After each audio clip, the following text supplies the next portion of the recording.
Cara-cara untuk istiqamah. Pertama, apa itu istiqamah?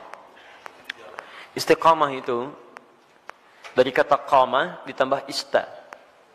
Qamah itu asalnya tegak, lurus, sempurna. Cara-cara untuk istiqamah. Pertama, apa itu istiqamah? Istiqamah itu dari kata qamah ditambah ista. Qamah itu asalnya tegak, lurus, sempurna. Kalau ditambah ista, kata ista dalam bahasa Arab menunjuk pada usaha atau keinginan untuk mewujudkan sesuatu. Bisa berarti permintaan atau usaha untuk mewujudkan sesuatu. Misal, kalau wujudnya permintaan, antum pernah dengar kalimat istighfar? Istighfar itu dari kata ghafara, artinya ampunan, al-ghufru. Ditambah ista jadi istaghfara, minta ampunan. Sifatnya disebut dengan istighfar. Maka ista di sini fungsinya untuk memohon, meminta. Ada yang sifatnya usaha. Usaha untuk mewujudkan sesuatu. Misal, ta'ah, ketaatan. Ta'atun, bentuknya bisa ibadah. Haji bagian dari taat. Salat bagian dari taat.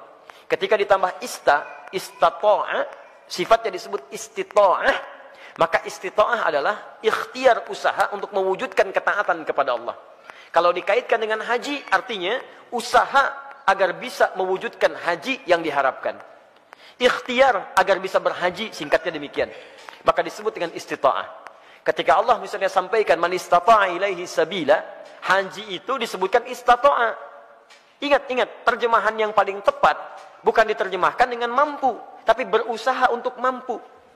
Kalau diterjemahkan dengan mampu berarti terbatas pada kalangan tertentu.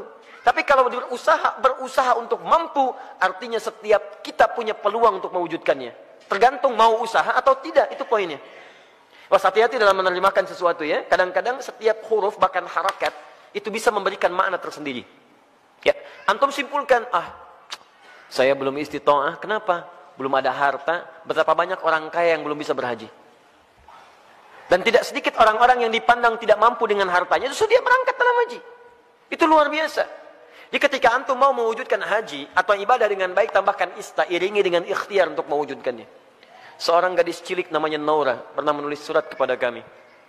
Ya, dan saya menangis membaca itu dalam kamar hotel. Dan saya mendoakan kepada Allah supaya diwujudkan cita-citanya. Ustaz Adi, saya Naura, kelas 4 SD, baru hafal 4 juz ya Ustaz Adi. Mohon doakan saya agar bisa menjadi penghafal Quran.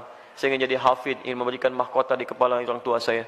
Mohon doakan Ustaz Adi, semoga saya sekeluarga bisa umrah sama Ustaz, haji ke Baitullah. Masya Allah. Saya diam, saya menangis. Dan saya bermohon kepada Allah agar menerima bagian dari doa dinda itu. Anak kecil polos menulis dengan guratan tangannya. Tum tahu apa yang terjadi? Dia cuma menuliskan kalimat, tapi kalimatnya sampai menggetarkan arsy. Saya baru tahu kemudian sehari sebelum ini, sebelum hari ini, hari Rabu kemarin. Kalau doanya sudah dijawab oleh Allah jauh sebelumnya. Dari mana doanya? Dialihkan lewat yang lain supaya ada sinergi dalam kebaikan. Syekh Ali Jabir yang pertama merespon itu. Awalnya saya ingin berangkatkan kemudian di bulan November, tapi Allah menginginkan lebih cepat dia berangkat. Kami akan berangkat umrah bulan November, tapi Allah menginginkan dia lebih cepat berangkat karena tangisannya, karena doanya, karena harapannya. Melalui Syekh Ali Jabir, Masya Allah, semoga Allah rahmati beliau, berikan kebaikan.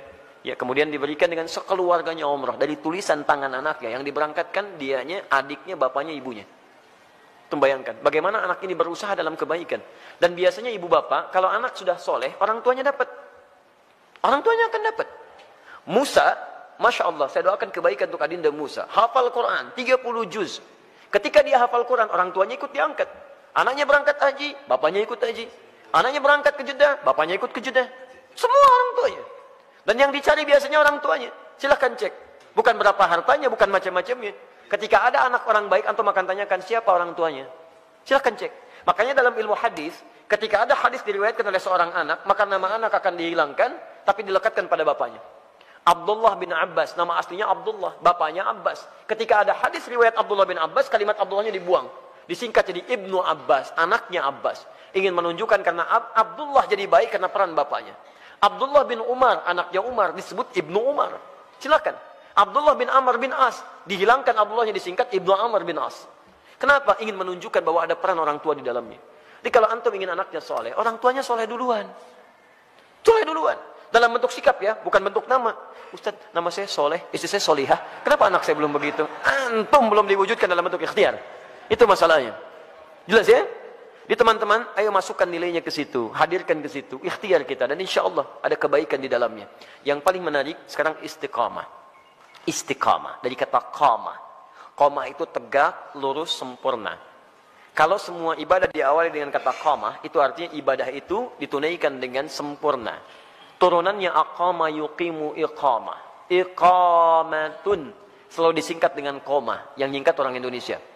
Semua kalimat salat dibuka dengan kata iqamah yang menunjuk pada ibadah. Alladzina yuqimunas shalah wa aqimus shalah, aqimis shalah. Rata-rata dibuka dengan demikian. Lihat baik-baik. Kalau antum ingin menunaikan ibadah dengan sempurna, kan tidak langsung sempurna seketika. Apakah ketika Anda tahajud, misalnya malam ini bangun jam 3, tahajud jam 3 lewat 20, karena 20 menit siap-siap. Apakah mohon maaf, malam selanjutnya akan bangun di jam yang sama? Belum tentu. Walaupun alarm dipasang dengan situasi yang sama, 2.15, 2.30, 2.45. Alarm pertama mematikan alarm kedua, alarm kedua matikan alarm ketiga, alarm ketiga masih nundutan, ya kan? Menunggu jam 3 tiba. Nih, hari pertama bisa pas jam 3, tapi hari kedua belum tentu. Ya, hari kedua sama bangun, tapi informasi lebih dahsyat sampai kepada kita. Begitu mau ngambil air wudhu, BBM bunyi, ping, setan masuk kemudian ke hati kita. Baca dulu daripada penasaran. Begitu dibaca, Masya Allah, MU melawan Manchester City. Waduh, pertemuan dua pelatih klasik antara Pep Guardiola dengan Jose Mourinho. Sekarang poinnya cuma beda 2, karena kemarin MU dia seri ya skornya, kemudian Manchester City menang, skornya cukup telak, 7-2 dia menang kemarin itu. Masya Allah. Sekarang akan pertemuan menentukan, kalau MU menang maka juara dia, poinnya 1 bedanya. Kalau Manchester City menang, poinnya beda 5. Wah, luar biasa. Terus orang ini suka bola lagi, itu yang masalah. Saya nggak pernah nonton teman-teman, tapi Allah saya katakan saya nggak nonton, buang-buang waktu. Tapi saya kalau ditanya insya Allah bisa jawab ya. Itu ya. Saya tahu Ancelotti dipecat, saya tahu ya. Ancelotti dipecat di Bayern Munchen ya, karena kemarin dia kalah juga ya, 3-0 kalah di Liga Champions ya. Kemudian langsung seketika dipecat, nanti isunya akan digantikan oleh Jurgen Klopp. Jurgen Klopp sedang melatih Liverpool sekarang ya. Isunya musim ini dia akan selesai dan pindah lagi ke Bayern Munchen. Dia sebelumnya di Borussia Dortmund. Borussia Dortmund itu lawannya ya, rivalnya adalah Bayern Munchen. Saya hafal itu. Udah. Sudah sini. Tapi sekali lagi saya nggak nonton. Ini 3.20. Antum berusaha ngatasi gangguan ini, berusaha untuk konsisten sempurna sesuai waktu dan keadaannya. Berusaha tambah ista. Dengan qamah. Disatukan jadi istaqama, yastaqimu, sifatnya disebut dengan istiqamah. Jadi istiqamah itu artinya usaha untuk konsisten dalam kebaikan atau ketaatan. Usaha untuk konsisten menunaikan ketaatan.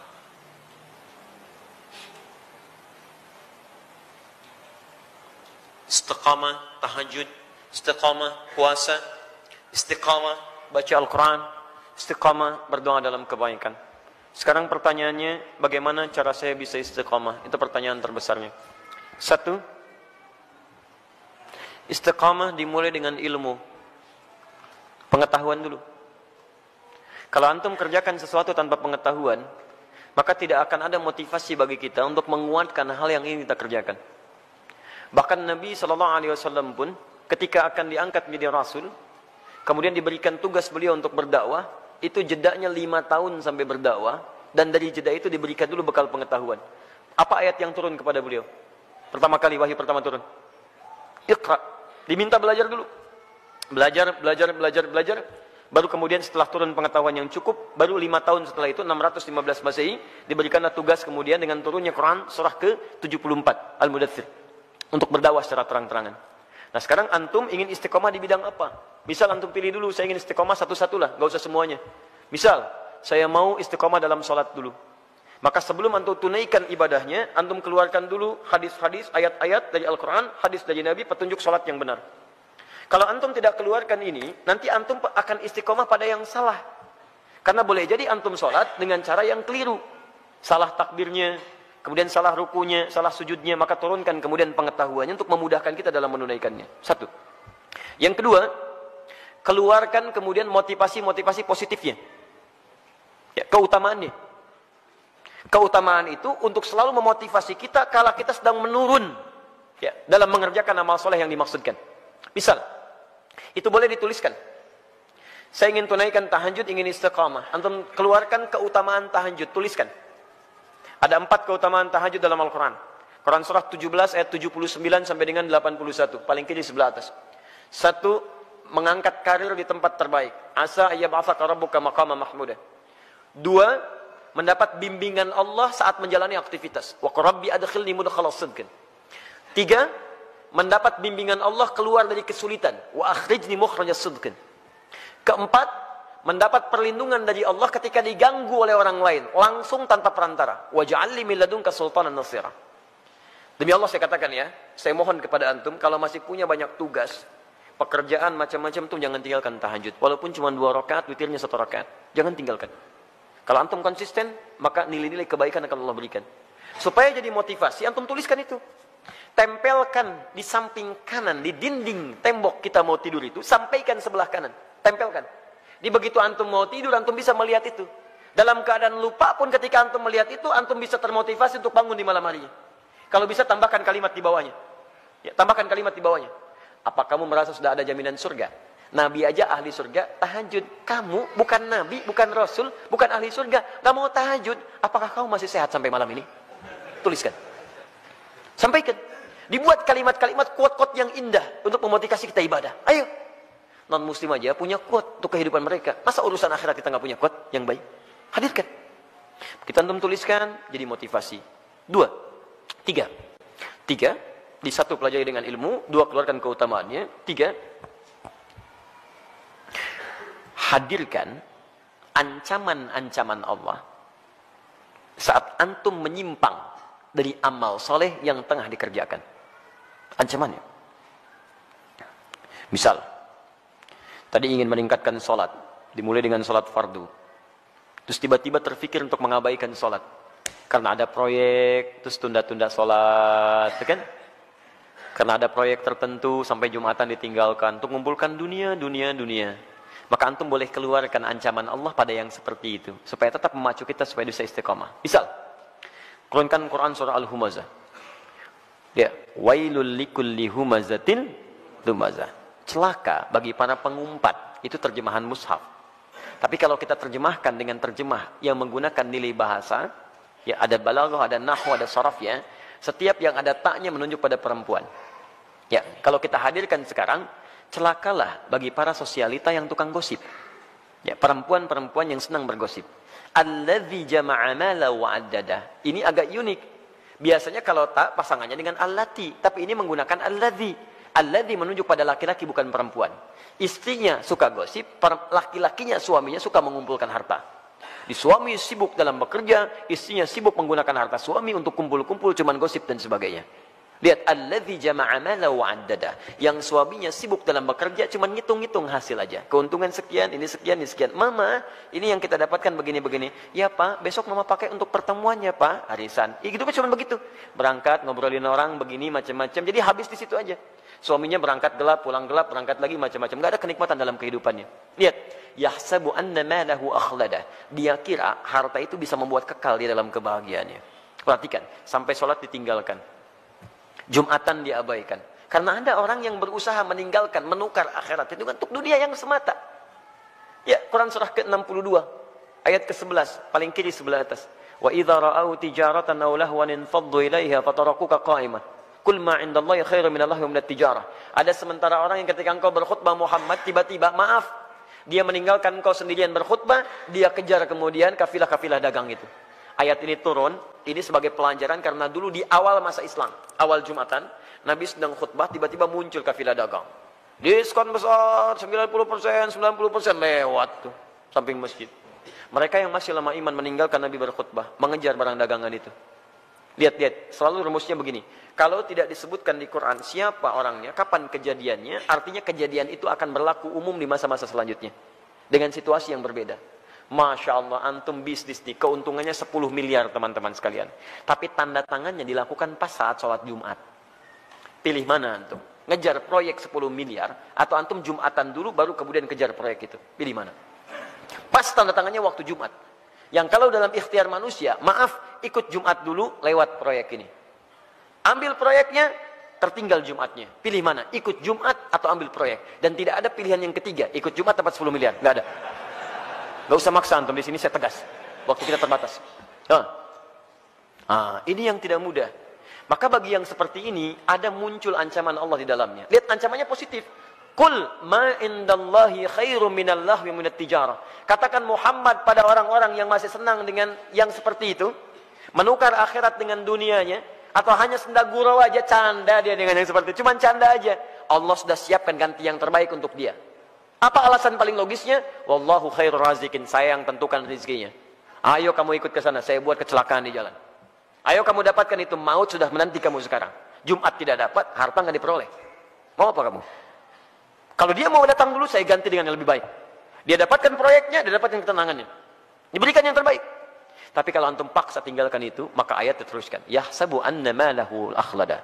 Kalla layumbadanna fil hutama. Bagi orang yang rela meninggalkan ibadahnya, hanya untuk urusan dunianya, dunia dibagi dua. Tijarah untuk bisnis, lahun untuk yang tidak bermanfaat. Ninggalin tahajud cuma untuk sekedar nonton-nonton yang tidak jelas. Ninggalin sholat hanya untuk sekedar nonton-nonton yang tidak jelas. Ada konser, ayo lewat. Isanya, maghribnya, ayo lewat. Silahkan. Beli tiket, beli ini, beli itu, ayo. Ada yang joget-joget, ada yang macam, ada yang mabuk ini itu. Dia itu lahun namanya. Dia kira akan abadi dengan keadaannya. Lihat baik-baik.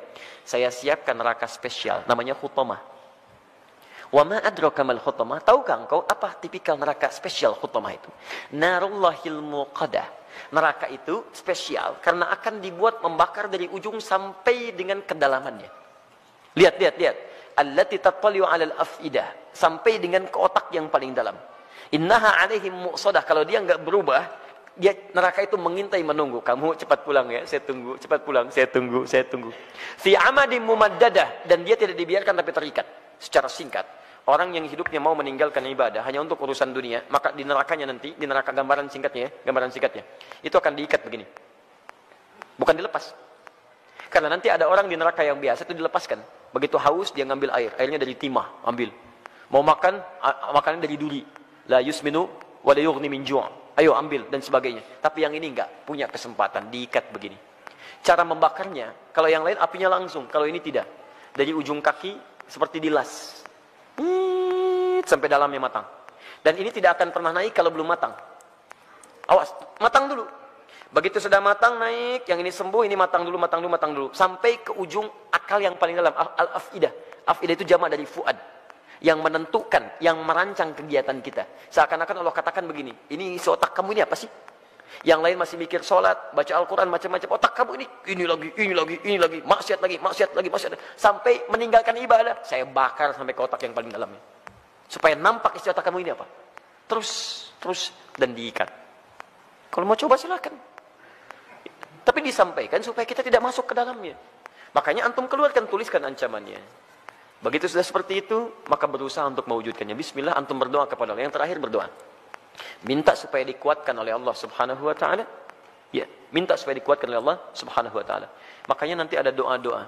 Ya, ada doa-doa untuk bisa dikuatkan dalam keimanan. Allahumma tsabbit qulubana ala dinik. Ya Allah, kuatkan hati kami ya Allah dalam tuntunan agamamu. Rabbana la tuzigh qulubana ba'da idh hadaitana. Ya, wa hab lana min ladunka rahmah innaka antal wahhab. Ya Allah, jangan geser keadaan hati saya setelah saya kuat berada di jalan-Mu ya Allah. Anugerahkan saya keturunan terbaik untuk menjaga iman kami ya Rabb. Jadi, belajar ilmunya, belajar ketentuannya, hadirkan motivasinya, jauhi kemudian ancamannya, setelah itu berdoa kepada Allah untuk dijaga. Dengan itu, fammastaqamu, disebutlah orang ini istiqamah. Tatanazzalu alaihimul malaikah, maka diturunkan oleh malaikat untuk menjaga sifat istiqamahnya. Nanti ada bisikan dari malaikat. Ada bisikan, masuk lewat sifat takwa. Dia orang istiqamah itu, kalau ikhtiar tadi 4 ditempuh dengan baik, maka malaikat turun untuk menjaga dia. Tatanazzalu alaihimul malaikah, dijaga oleh malaikat. Apa penjagaannya? Bisa penjagaan terus kepada ibadah dan dijaga dari maksiat. Yang kedua, dijaga supaya tidak bersedih dalam kehidupannya. Allah khaufun alaihim walahum yahzanun. Dijaga supaya tidak sedih, artinya dia tenang. Dan dijaga supaya tidak gelisah, artinya dia senang dalam kehidupannya. Maka kalau malaikat sudah turun, Masya Allah, antum bisa rasakan sendiri. Dulu ketinggalan sholat fardu terlambat, biasa-biasa. Sekarang ketinggalan tahajud, menyesal antum. Ya Allah, Hebatnya, begitu ada pikiran maksiat, langsung diluruskan oleh Allah. Itu nggak baik buat saya, tinggalkan. Itu nggak bagus, tinggalkan. Nah, jadi demikian caranya bagi teman kita yang di Jember. Semoga Allah bisa berikan kebaikan-kebaikan untuk kita semua dan bisa menghadirkan sifat istiqamah dalam kehidupan kita.